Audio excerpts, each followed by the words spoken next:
Bonjour à toutes et à tous. Nouvelle rencontre importante ce mardi 9 novembre 2021, le deuxième jour de Santexpo ici sur le plateau de FHP Direct. Rencontre importante avec le professeur Franck Chauvin. Je suis très heureux de vous rencontrer. Franck Chauvin, vous êtes le président du Haut Conseil de santé publique. Bonsoir.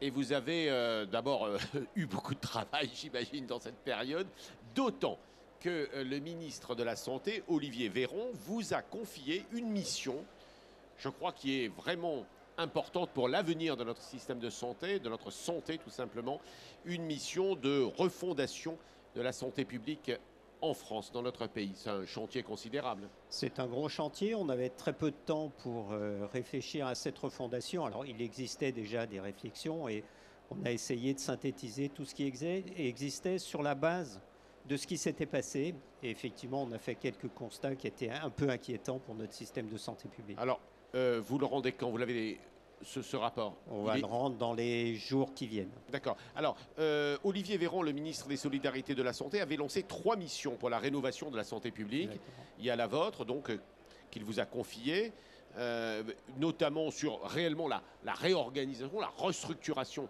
de cette santé publique que l'on trouvait ou que l'on trouve avec beaucoup de défauts ou de faiblesses, en tout cas.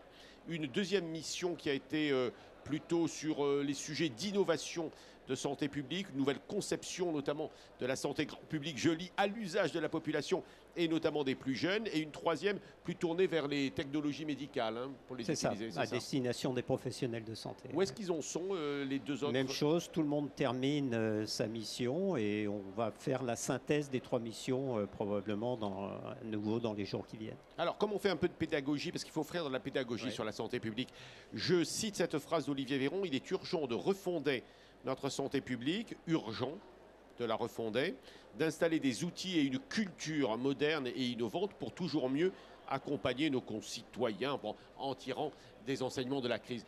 C'était vraiment aussi mal parti?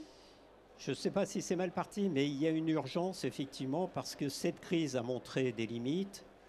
Et globalement, notre système de santé, et on le vit ces jours-ci tout à fait de façon, sinon dramatique, mais de façon tout à fait prégnante, notre système de santé est en mauvaise posture. Donc en fait, il y a une double urgence, une urgence quasi immédiate et une urgence sur l'avenir de notre système de santé qui oblige à reconsidérer notre système de santé publique, chose qui a été faite dans beaucoup de pays d'ailleurs. Pourtant, on a quand même le sentiment que, bon, d'ailleurs, grâce au travail des professionnels, sans doute, bon, il est de bon ton de le dire, enfin de le reconnaître, mais enfin aussi, finalement, des structures mises en place que, bon, on a quand même fait face. Il y a eu des hésitations, enfin, en France, mais aussi en Allemagne, aussi en Angleterre et dans tous les pays du monde. Ça n'est pas si mal sorti, non? Ou on ne s'en sort pas si mal, parce que visiblement, c'est pas tout à fait terminé, mais enfin...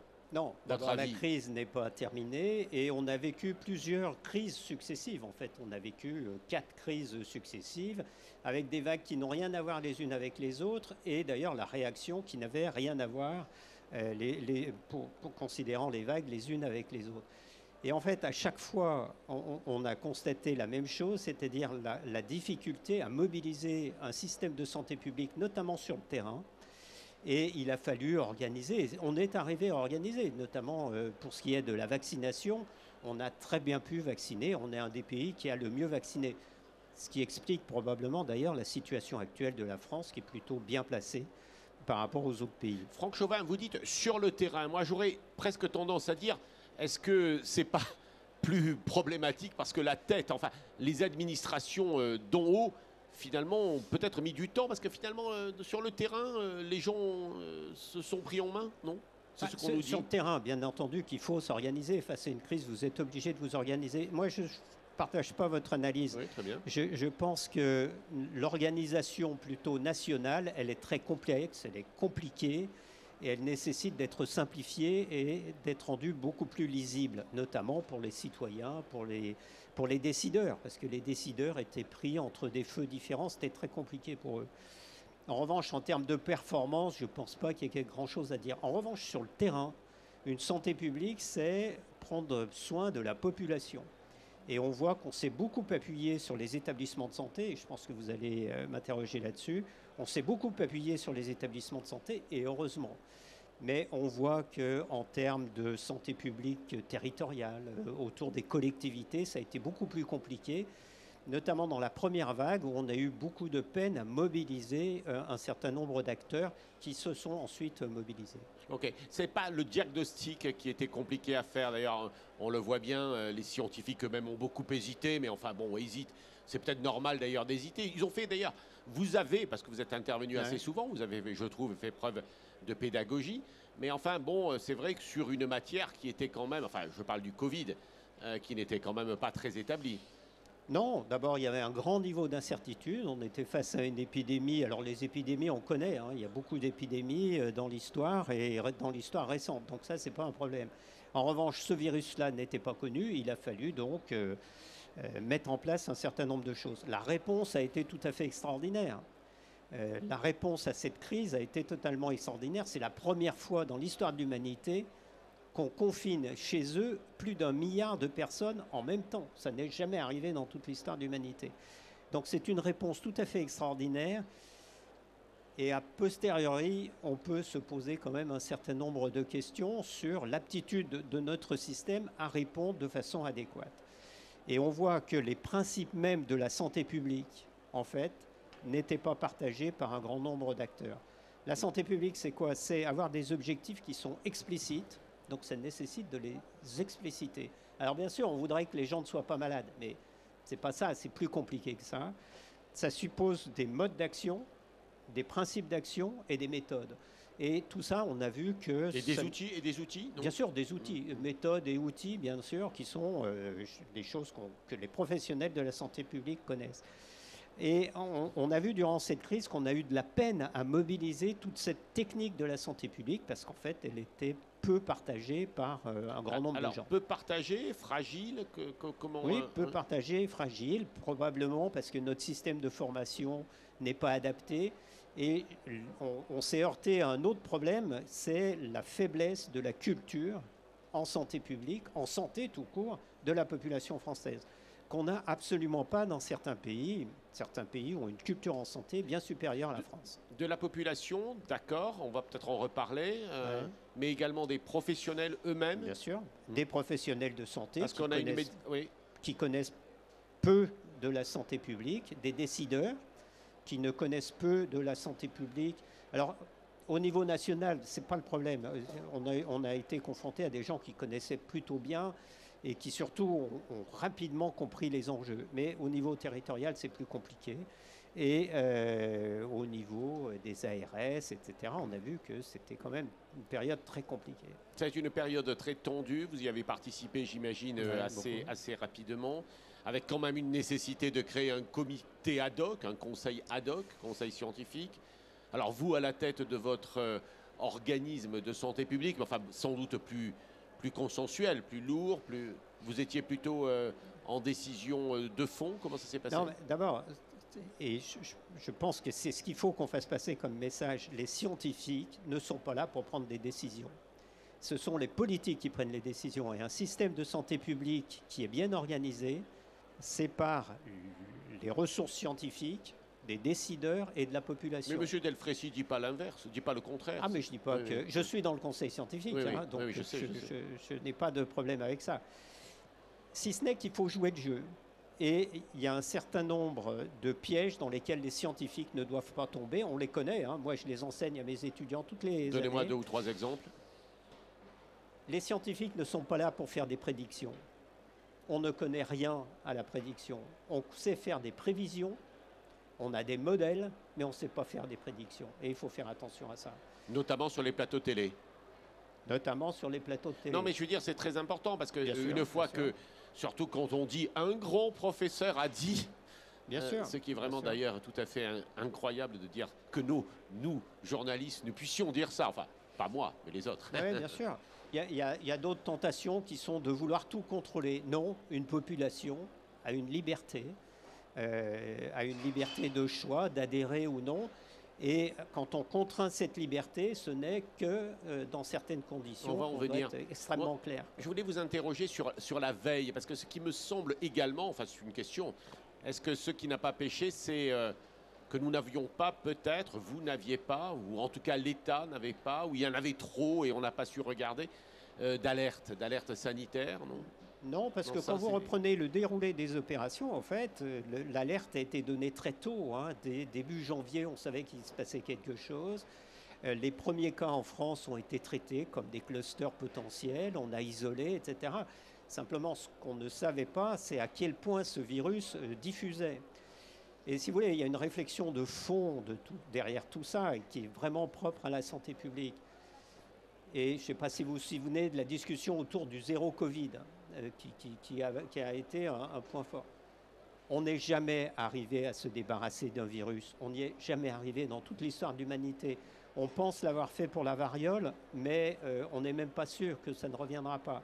Et donc, si vous voulez, des postures comme ça sont très pénalisantes parce qu'elles amènent à prendre des décisions qui, en fait, je ne suis pas sûr qu'elles soient très productives. En revanche, la stratégie a changé à peu près entre le 15 et le 30 janvier l'année dernière pour être sur de la gestion du risque, c'est-à-dire de la santé publique, de la réduction du risque. Oui, enfin, on n'a jamais vraiment pensé en France à zéro Covid, comme les Australiens, les Suédois, si. Ben, l'histoire des Australiens est une très bonne histoire, hein, et avec eux un certain nombre de pays qui avaient adapté une stratégie zéro Covid, qui ont ouvert les frontières parce qu'un jour, en fait, il faut bien ouvrir. Et qu'est-ce qui se passe? Eh bien, ça flambe. Et donc, en fait, on oublie, donc, je ne vais pas détailler, hein, on oublie avec ces stratégies qu'il y a un après la stratégie et que la santé publique, c'est essayer de voir le coup d'après et être sûr que quand on met en place une stratégie, elle ne pénalise pas la stratégie d'après. Alors, est-ce que les erreurs, ou peut-être même les fautes, parce que dans le fond, il y a peut-être eu des fautes aussi, ça n'a pas été de mal dialoguer avec que les médecins d'ailleurs, peut-être également les responsables politiques, mais enfin, en tout cas les médecins n'ont pas correctement, certains médecins, sur les plateaux télé en particulier, n'ont pas correctement dialogué avec les citoyens. Ils n'ont pas pris le sens des responsabilités. Un grand nombre de gens qui ne savaient pas et qui ne savaient pas bien, alors qui font ce que vous dites peut-être de la prévision ou de la prédiction, et pas de la prévision, c'est ça? Il peut y avoir ça, mais encore une fois, je ne veux pas parler de faute, etc. J'essaye de... Non, c'est moi qui parle oui, de faute. c'est vous qui parlez, c'est pour ça que moi, je précise que je n'en parle pas. Oui. J'essaye de dire ce qui s'est passé et que cette faiblesse de la culture en santé publique, en fait, a pénalisé effectivement l'appropriation par la population d'un certain nombre de choses. Et on a vu que la population, en fait, faisait de la santé publique en accéléré, que petit à petit... Les principes ont été très bien intégrés. On dit quelques mots sur la formation, parce que c'est au Bien début sûr. de toute l'histoire, il y a quand même formé des professionnels. Alors les médecins, d'abord, enfin, Bien qui sûr. doivent être également engagés dans la santé publique. On voit bien quand même que les jeunes internes s'y intéressent relativement peu, mais également les autres, hein, c'est-à-dire les soignants, les infirmiers, tous les professionnels de santé. Bah, si vous voulez, tous les enseignants de santé publique, dont je fais partie, le savent. Hein, quand on fait des cours de santé publique, en général, l'amphi est peu rempli, pour dire les choses de façon gentille. Et en fait, qu'est-ce que ça veut dire? C'est-à-dire que la faiblesse de notre santé publique en France, qui a un système qui est essentiellement axé sur les soins, fait que peu de gens s'intéressent à ces problématiques qui sont pourtant, on l'a vu dans cette crise, des problématiques majeures. Alors, je lis cette phrase, c'est le compte-rendu, l'appel de la Sorbonne, qui est en train d'être publié et qui a été à l'initiative de la conférence des doyens de médecine et de la conférence des présidents d'université. Et il est écrit les pays de l'Union européenne sont confrontés à d'immenses défis sanitaires. Je passe.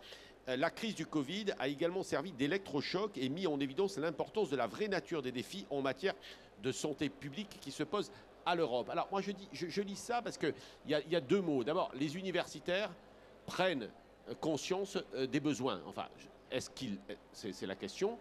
Et d'autre part, en Europe. C'est-à-dire qu'en réalité, tout ça doit être partagé avec les pays européens. Qu'est-ce que vous en dites? Bien entendu, il faut partager avec les pays européens et on voit que l'Europe a changé aussi durant cette crise. L'Europe s'est intéressée à la santé. L'Europe s'intéresse à la santé à un plan EU for Health qui est un plan d'investissement massif en santé. Donc on voit que l'Europe a changé de positionnement et donc la France doit être intégrée dans une réponse européenne, bien évidemment. Et ça va être l'enjeu de cette refondation de la santé publique, puisqu'un certain nombre de pays ont fait cette mutation de leur système de santé publique et la France doit s'intégrer dans ce mouvement. Alors, vous l'aviez dit il y a quelques instants, le rôle des établissements, hôpital, clinique, centre de lutte contre le cancer, enfin, etc. Qu'est-ce qu'ils peuvent faire, eux? Qu'est-ce qu'ils doivent faire? Quelle est leur responsabilité? D'abord, il faut leur rendre vraiment hommage. Dans cette crise, ils ont joué un rôle majeur. Et si le système a tenu, c'est grâce aux établissements de santé. Et c'est vraiment quelque chose dont il faut tirer les conséquences. Notre système, qui est essentiellement un système de soins, a tenu à cause et grâce aux établissements de soins. Alors, si on veut aller plus loin, ça veut dire quoi? Ça veut dire que ces établissements, maintenant, si on réoriente vers de la santé publique, c'est-à-dire la santé des populations, ces établissements doivent jouer tout leur rôle et avoir une responsabilité dans la prévention des maladies. C'est ce qu'on appelle les pratiques cliniques préventives, mais aussi une responsabilité populationnelle. Et un grand nombre d'établissements, d'ailleurs, ont engagé cette transformation. Et c'est extrêmement intéressant de voir sur le terrain les expériences, c'est plus que des expériences, en fait, le changement qui est en train de se produire avec des établissements qui prennent conscience de cette responsabilité. Oui. Ce soir à 20h, le président de la République doit parler. Est-ce qu'il va sur le pass sanitaire? Qu'est-ce que vous auriez ou qu'est-ce que vous avez recommandé?